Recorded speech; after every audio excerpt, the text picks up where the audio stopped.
Hi, everyone. Thank you for watching the One Conscious Love Network. I'm here with Erin Esch. Erin, please tell everyone a little bit about yourself and what you do. Well, thank you so much for having me here. I'm excited to share with you kind of what got us to our business, which is called Total Wellness Milton. I started as a teacher and had loved teaching everyone from kindergarten to grade 12. I was a phys ed and guidance specialist, but I had children of my own. And as I got older, when COVID struck, I had an option of go back into the classroom or support my family. And so my husband and I decided it was best if he kept his job and I created our own, which was be there for our family and now fortunately being able to be there for others as well. So we do have a tutoring company that also does caregiver relief and functional fitness. So it's kind of like our logo is a tree. So if you think about like all the different branches, we have lots of branches of support for our family and everybody else's. That's beautiful. Yeah, it sounds lovely. So, what is it that you're offering, like in examples or stories of previous So customers? it started as a tutoring company, mostly because when our daughters were at home, as a teacher, I could see both sides of the story where I was a teacher teaching from a distance, I had students learning from a distance, and then I could understand kind of all the points of view. And then also from a parent's perspective, watching the situation happening, saw the gaps and saw the social elements that were being lost, the literacy skills that were being lost, the numeracy gaps that had formed. And then after COVID, instead of going back into a system, being a guidance counselor, I could just imagine all of the appointments that would be needed to try to get these kids on track. And I didn't want to get focused too much on what I was doing for a living. I wanted to focus on who I was doing it for. And so for me to decide to leave teaching, because I was teaching about 30 minutes from my house, was very easy because where I taught was always another community. And where I had been living during an emergency was my home. And then all of a sudden, coming out of COVID, I just wanted to keep everybody safe, and not only just my kids, but my kids' friends and the families that we saw struggle around us. So it made it so much easier to say, I started the business a couple of years earlier as a tutoring one. This must have been where the universe wanted us to be, because why would it set up a situation where I was stuck where my business was for so long until I kind of made that choice at home.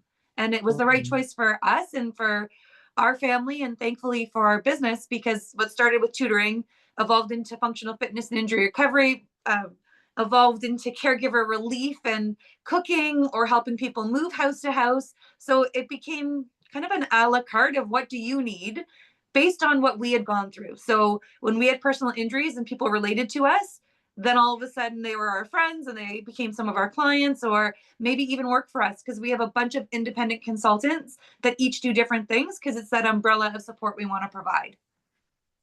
Oh, that sounds beautiful. And is it mostly online or is it in person? Well, it starts online. So as a CEO, I'm the one that usually attracts people to the business, but it's usually just through organic means. I do get hurt a lot. So osteoathletics here in town, I meet a lot of people in the waiting room there. But my daughter plays rugby, so sometimes it's on the sidelines. My other daughter is very into like arts and is in a schism at school, so it might be at parent conferences or the parent involvement committee conference that Halton put on. So I meet people in the situations where usually they're looking for help. So, and it's not me looking to meet people, it's us relating as humans first. And I think that's what draws the right people. So, both with our independent consultants and with our tutoring clients, our caregiver clients, and our fitness clients, it doesn't come from me asking, hey, do you want a nutrition plan? It comes from someone saying, I don't understand this about myself. Do you have insight, or do you know somewhere I could get help? And that's what we wanted to be. We wanted to be that resource. I had been that in the school board for so many years for so many strangers. It was so much nicer to do it for people now that I was friends with. And our company has just grown incredibly, like since deciding not to kind of fight against the grain. Instead of driving half an hour to work 8 hours for people I'd never see beyond that, now I live at my job and I live with the people that I support. And our company has both clients and consultants that use the services and use each other's services. So sometimes we have personal trainers that help our tutors and vice versa. And it's just nice to see that, like, where they used to say it takes a village, we are that village, and we live in like a beautiful town. So we often tell people we're the village in a busy city, but we're not a busy city. Milton's still a town. That's beautiful. I love that. How did you work with clients then that are online? For example, the people that are watching, they may not be in your area or region. Do That's they? exactly how we expanded too. So because of COVID, we understood that, coming face to face with people, it might take time, especially if you were in a way that was a little bit more anxious. If you had an autoimmune disorder, or like my daughter who does, I was very reticent of sending her back to school because I knew there's Mm, a safe time to do things and then there's the correct time to do things. And for each family, it would be different. So I knew for our clients, the same would be true. There'd be ones that wanted to come and see us right away, wanted to come to our house, wanted to use all the things going in Milton. But then we had the odd, like, family that I knew from when I taught in Brampton that would contact me and ask me for tutoring help, or our friends who lived in Milton and moved to New Brooklyn, which is on the other side of Toronto, 3 hours away. It was very organically. We always ask people to email us at totalwellnessmilton@gmail.com. We couldn't make that any easier.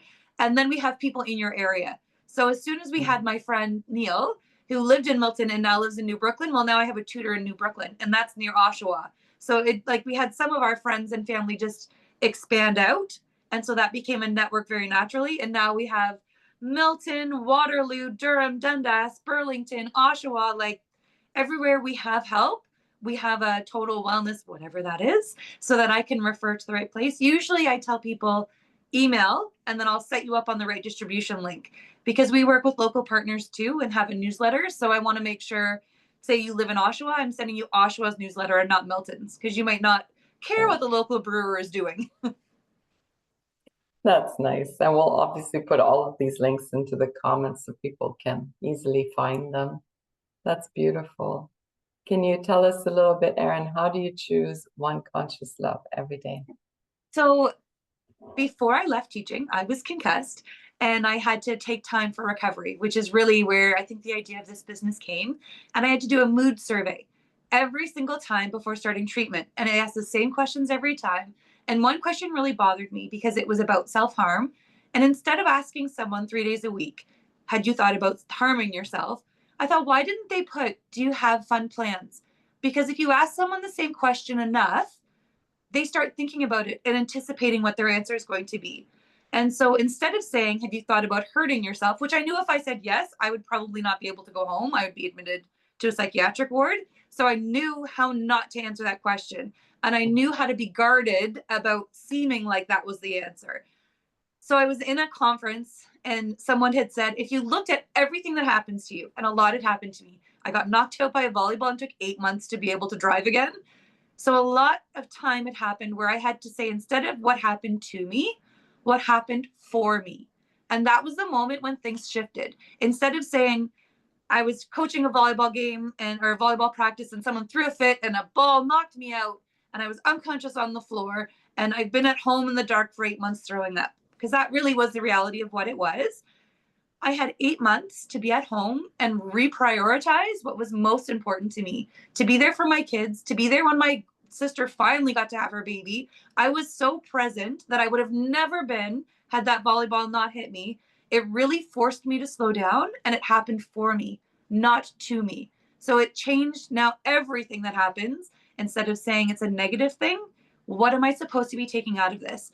And I'm going to show one thing that I was recommended during my recovery. It doesn't look fancy. It's got just an Irish symbol, but it's a daily gratitude journal. So every morning I wake up and I talk about someone who makes me super happy, something good that happened yesterday, something I'm looking forward to doing, and then a little mantra for the day. And it has, I'll show you a blank page.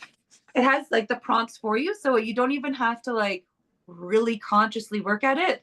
So in the morning, I get up, I work out, I shower, I come up, I do my gratitude journal, I put on my makeup, and it's just become part of the day. Hmm. Because I was told during my recovery by the occupational therapist, if you wake up and look for ways to live, you'll always want to do it. Hmm. That's beautiful. Yeah, I love that. I love the journey that you've been on, and then how you're finding your routine to be beneficial to you and to your loved ones. That's really, really inspiring. Yeah, beautiful. I know a lot of people are going to enjoy watching that and learning from you as well. I can see why people want to be around you and connect with you. That's beautiful. Yeah. I made COVID so hard because all of a sudden I just had the same three people that were like a captive audience. And I think they were, I will admit it, I was used to having a bigger audience and I think they were ready for me to have a bigger audience. So becoming the CEO of a business that continues to grow and collect people is perfect for me. Yes, that's good. That's good. So everyone should reach out to you, and regardless of what area they're in, and connect and see how you can help them. I think that would be really See how beneficial. I can help them, or they might be someone who's looking to help somebody else. So that's what we say. Mhm. We're supposed to be a like the village, right? And not one person does it all.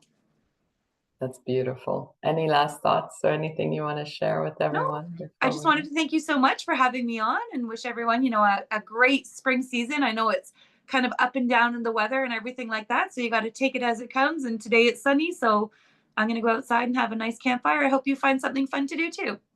Amazing. Yes, thank you so much for having time for us. Erin, it's wonderful to have you on the One Conscious Love Network. Thank you, everyone, for watching.